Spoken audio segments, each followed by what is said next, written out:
जय हो माता रानी की। मैं गरिमा आज आपके सामने प्रस्तुत करने जा रही हूँ दशा माता की लक्ष्मी और कुलक्ष्मी की कहानी। मेरे साथ बने रहने के लिए मेरे चैनल को सब्सक्राइब जरूर करें।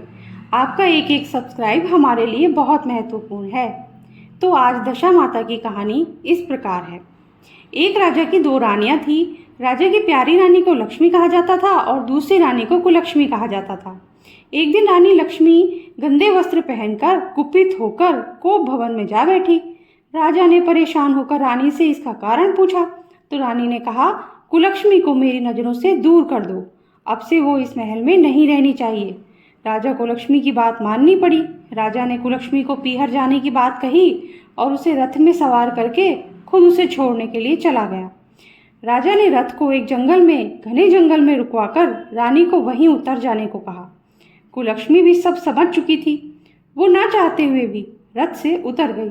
चलते चलते वो एक तालाब पर पहुंची जहां अन्य स्त्रियां दशा माता का डोरा ले रही थी। उनके पास एक डोरा बच गया था। उन्होंने रानी से डोरा लेने का अनुरोध किया। रानी ने डोरा ले लिया और आगे जंगल में चल पड़ी। उसे कुछ समझ में नहीं आ रहा था कि वह कहाँ जा रही है। तभी दशा माता ने रानी की परीक्षा लेने के लिए एक बुढ़िया का वेश धारण करके उसके पास गई और उससे पूछा, तुम इस घने जंगल में क्या कर रही हो? रानी ने कहा, पहले तुम बताओ, तुम कौन हो और यहाँ क्या कर रही हो? बुढ़िया ने कहा, बेटा मैं तुम्हारी मौसी हूँ। मैं तुम्हारी दूर की मौसी हूँ। तुम मुझे नहीं जानती, लेकिन मैं तुम्हें पहचान गई हूँ। तब कुलक्ष्मी फूट फूट कर रो पड़ी और बुढ़िया को गले लगा लिया और अपने साथ हुई सारी घटना बताई। और रानी ने कहा, अब मेरा कोई सहारा नहीं है तुम्हारे सिवा, मेरी रक्षा करो। दशा माता की कृपा से उसी जंगल में एक माया नगर बस गया। रानी के माता पिता, भाई भाभी सभी वहां आ गए। रानी ने अपने परिवार के साथ मिलकर 9 दिन दशा माता की कथा कहानियां सुनी। 10वां दिन आया जब डोरे की पूजा होनी थी। उस दिन सुबह सवेरे दशा माता ने रानी से कहा कि जाओ नदी में स्नान कराओ, वहां तुम्हें एक सोने का कलश मिलेगा, उसे उठाकर अपने पास रख लेना और एक डोली आएगी तुम्हें लेने, उसमें बैठकर आ जाना। इस बारे में किसी से कुछ मत कहना पूछना।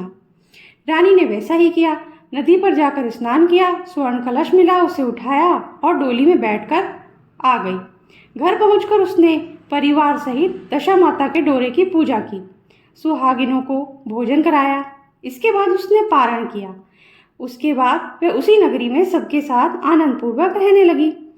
उधर कुछ समय बाद राजा को कुलक्ष्मी की याद आई। उसने सोचा, कितने दिन हो गए हैं रानी को जंगल में छोड़कर आए हुए। उस दिन से कुलक्ष्मी का कोई समाचार ही नहीं है। मुझे चलकर देखना चाहिए कि वो किस हाल में है। राजा को सबने खूब मना किया, पर राजा ने किसी की एक ना सुनी। वह घोड़े पर सवार होकर उसी जगह जा पहुंचा जहां उसने रानी को छोड़ा था।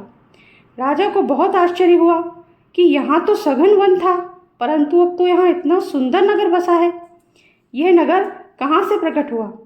राजा ने आसपास के लोगों से पूछा, यह कौन सी नगरी है? तब लोगों ने कहा, यह तो कुलक्ष्मी की नगरी है। अब तो राजा के आश्चर्य का ठिकाना न रहा। उससे कुछ समझ नहीं आ रहा था कि ये सब कैसे संभव है। राजा ने कुलक्ष्मी के महल के पास जाकर सूचना भिजवाई कि उनसे अमुक देश का राजा मिलना चाहता है। रानी ने राजा को पहचानकर मिलने से मना कर दिया, परंतु मौसी ने उसे समझाया कि हिंदुओं में तो पति परमेश्वर माना जाता है, तुम्हें यही उचित है कि तुम यथाशक्ति उनका आदर सत्कार करो। मौसी के कहने पर रानी कुलक्ष्मी ने राजा को महल में बुलवाया। दोपहर को राजा को भोजन पर बुलाया। अगले दिन जब राजा और रानी महल में बैठे थे तो राजा को अपनी मेज पर बिठाकर उन्हें पान खाने को दिया। पान खाकर राजा पलंग पर लेट गए और रानी उनके पैर दबाने लगी। राजा ने रानी से अपने किए की क्षमा मांगी और रानी को अपनी राजधानी में चलने को कहा। रानी ने कहा, आप मुझे किस मुंह से चलने को कह रहे हो? आप तो मुझे जंगल में अकेला छोड़कर चले गए थे। आप तो दूसरी रानी के कहने में आकर मेरा परित्याग कर चुके थे।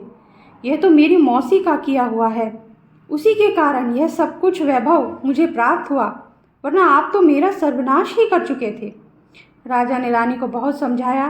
तब रानी बोली कि मैं केवल एक शर्त पर आपके साथ चल सकती हूँ। आप मेरी मौसी से वरदान मांगेंगे कि यह नगरी आपकी राजधानी के पास पहुंचा दे, जिससे जब मेरा मन चाहे मैं आपके पास आऊं और जब मेरा जी चाहे तो मैं मौसी के दिए हुए महल में आ जाऊं। मेरी मौसी बड़ी दयालु है, संभव है कि वह हमारी बात मान जाए। राजा ने दशा माता मौसी से प्रार्थना की। मौसी ने राजा की बात मानकर दोनों शहरों को पास पास स्थापित कर दिया, मानो एक दूसरे के ही भाग हों। राजा ने दशा माता की कृपा का फल जानकर शहर में ही ढिंडोरा पिटवाया कि उसकी प्रजा दशा माता की पूजा करे। भगवती दशा माता ने जिस प्रकार कुलक्ष्मी पर दया करी, वैसे ही दया सब जनों पर करे। दशा माता की जय। Thank you.